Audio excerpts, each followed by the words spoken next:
स्वागत है आपका बी न्यूज नेशन में। मैं हूं आबिद हुसैन शेख। बीजापुर जिला एसपी ने दी पत्रकारों को कानून के दायरे में रहकर काम करने की अपील। बीजापुर जिला पंचायत सभा भवन में जिला प्रशासन, भारत सरकार की सूचना विभाग और एनटीपीसी की ओर से आयोजित वर्कशॉप कार्यक्रम में इस दौरान जिला पुलिस वरिष्ठ अधिकारी लक्ष्मण निम्बर्गी ने कहा कि पत्रकारों को हमेशा कानून के दायरे में रहकर ही खबरें दिखानी चाहिए। धर्म या कानून विरोध सब्जेक्ट से जुड़े खबरों को दिखाने से पहले कानूनी सलाह जरूर लेनी चाहिए।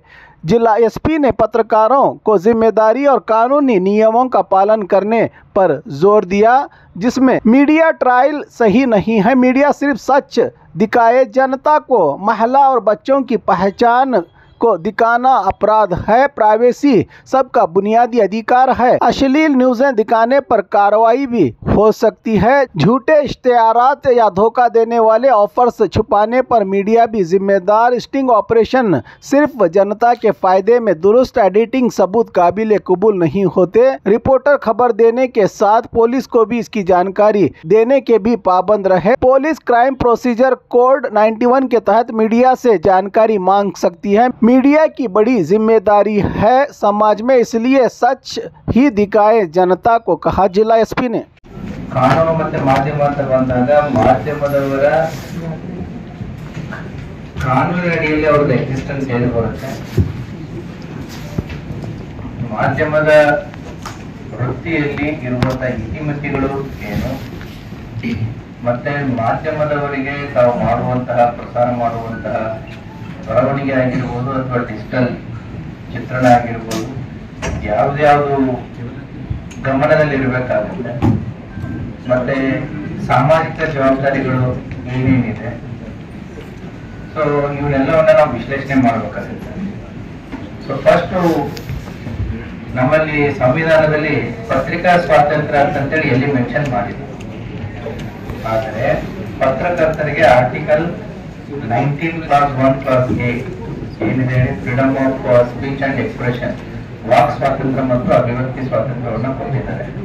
ಆ ವಾಕ್ ಸ್ವಾತಂತ್ರ್ಯ ಮತ್ತು ಅಭಿವ್ಯಕ್ತಿ ಸ್ವಾತಂತ್ರ್ಯದ ಅಡಿಯಲ್ಲಿನೇ ಈ ಪತ್ರಿಕಾ ಸ್ವಾತಂತ್ರ್ಯ ಅಡಗಿದೆ. ಸೊ ನಿಮ್ದು ಫಂಡಮೆಂಟಲಿ ನಿಮ್ಮ ಎಕ್ಸಿಸ್ಟೆನ್ಸ್ ಎಲ್ಲಿದೆ ಅಂತಂದ್ರೆ article 19 class 1 class A walk ಸ್ವಾತಂತ್ರ್ಯ ಮತ್ತು ಅಭಿವ್ಯಕ್ತಿ ಸ್ವಾತಂತ್ರ್ಯದಲ್ಲಿದೆ. ಆದರೆ ಪ್ರಶ್ನೆ ಎಲ್ಲಿ ಬರುತ್ತೆ ಅಂತಂದ್ರೆ ಈ ವಾಕ್ ಸ್ವಾತಂತ್ರ್ಯ ಮತ್ತು ಅಭಿವ್ಯಕ್ತಿ ಸ್ವಾತಂತ್ರ್ಯ ಈ ಆಧುನಿಕ ಕಾಲದಲ್ಲಿ ಡಿಜಿಟಲ್ ಯುಗದಲ್ಲಿ ಸಾಮಾಜಿಕ ಜಾಲತಾಣಗಳ ಅಪ್ಪರದಲ್ಲಿ ಯಾವ ರೀತಿ ಇಂಟರ್ಪ್ರಿಟೇಟ್ ಮಾಡಬೇಕಾಗುತ್ತೆ ಅಂತಂದೇಳಿ ಇತ್ತೀಚೆಗೆ ಐ ಥಿಂಕ್ 2 days ಬ್ಯಾಕ್ ನೀವು ಕನ್ನಡಪ್ರಭ ಯಾರಾದ್ರೂ ಓದಿದ್ರೆ ನಿಮಗೆ ಗೊತ್ತಾಗುತ್ತೆ. Karnataka high court justice Nagaprasanna sir ಅವರು ಇದ್ದಂತ ಬೆಂಚು ಇತ್ತೀಚೆಗೆ ಕೇಂದ್ರ ಸರ್ಕಾರ ಸೋಷಿಯಲ್ ಮೀಡಿಯಾ ಇಂಟರ್ಮೀಡಿಯರೀಸ್ ಅಂತಂದ್ರೆ ಯಾರ್ಯಾರು ಫೇಸ್ಬುಕ್, ಟ್ವಿಟರ್ ಆಗಿರ್ಬೋದು, ಎಕ್ಸ್ ಆಗಿರ್ಬೋದು, ವಾಟ್ಸ್ಆಪ್ ಆಗಿರ್ಬೋದು, ಇವರೆಲ್ಲ ಸೋಷಿಯಲ್ ಮೀಡಿಯಾ ಪ್ಲಾಟ್ಫಾರ್ಮ್ಸ್. ಅಲ್ಲಿ ಯಾರೇ ಏನೇ ಬಂದು ಮಾತಾಡಿದ್ರು ನಡೆಯುತ್ತೆ ಅನ್ನೋದು ಕಷ್ಟ. ಯಾಕಂತಂದ್ರೆ ಸೋಷಿಯಲ್ ಮೀಡಿಯಾದಲ್ಲಿ ಯಾರು ಏನು ಮಾತಾಡ್ಬೋದು ಅನ್ನೋದಕ್ಕೆ ಲಗಾಮು ಇಲ್ಲ ಅಂತಂದ್ರೆ ಸಮಸ್ಯೆ ಆಗುತ್ತೆ. ಅದಕ್ಕೆ ನಾವು ಕೂಡ ಪೊಲೀಸ್ ಇಲಾಖೆಯಲ್ಲಿ ಏನ್ ಮಾಡ್ತಾ ಇದೀವಿ, social media watch, fact check, social media watch, ಸುಳ್ಳು ಸುದ್ದಿ, ಪ್ರಚೋದನಕಾರಿ ಸುದ್ದಿ, ಹೇಟ್ ಸ್ಪೀಚ್, ಇವನ್ನೆಲ್ಲ ನಾವು ಕೂಡ ವಾಚ್ ಮಾಡ್ತಾ ಇರ್ತೀವಿ. ಹಾಗಾಗಿ ಸೋಷಿಯಲ್ ಮೀಡಿಯಾದಲ್ಲಿ ಏನಾಗುತ್ತೆ, ಕಂಟ್ರೋಲ್ ಆಗಿರ್ಬೋದು, ವಾಚ್ ಇಡೋದು ಕಷ್ಟ ಆಗುತ್ತೆ. ಹಾಗಾಗಿ ಸಾಮಾಜಿಕ ಜಾಲತಾಣಗಳಲ್ಲಿ ಬರುವಂತಹ ಬರವಣಿಗೆಗಳಾಗಿರ್ಬೋದು, ಅಭಿಪ್ರಾಯಗಳಾಗಿರ್ಬೋದು, ಅಥವಾ ಕಂಟೆಂಟ್ ಆಗಿರ್ಬೋದು, ಅದನ್ನ ಯಾರು ಕೊಡ್ಬೇಕಾಗತ್ತೆ, ಏನ್ ಸಾಮಾಜಿಕ ಜಾಲತಾಣಗಳೇ ಇಂಟರ್ಮೀಡಿಯರೀಸ್ ಕೊಡ್ಬೇಕು ಅಂತ ಹೇಳಿ ಸೆಂಟ್ರಲ್ ಗವರ್ಮೆಂಟ್ ಕೂಡ IT Act 2021 ರೂಲ್ಸ್ ಗಳಲ್ಲಿ ತಗೊಂಡ್ಬರುತ್ತೆ. ಆ ರೂಲ್ಸ್ ಗಳ ಬಗ್ಗೆ ನಾನು ಹೋಗಲ್ಲ, ಬರೀ ಕನ್ಸೆಪ್ಟ್ಸ್ ಬಗ್ಗೆ ಮಾತ್ರ ಸೀಮಿತರಾಗಿರುತ್ತೆ. और खबरों के लिए देखते रहिए बी न्यूज नेशन।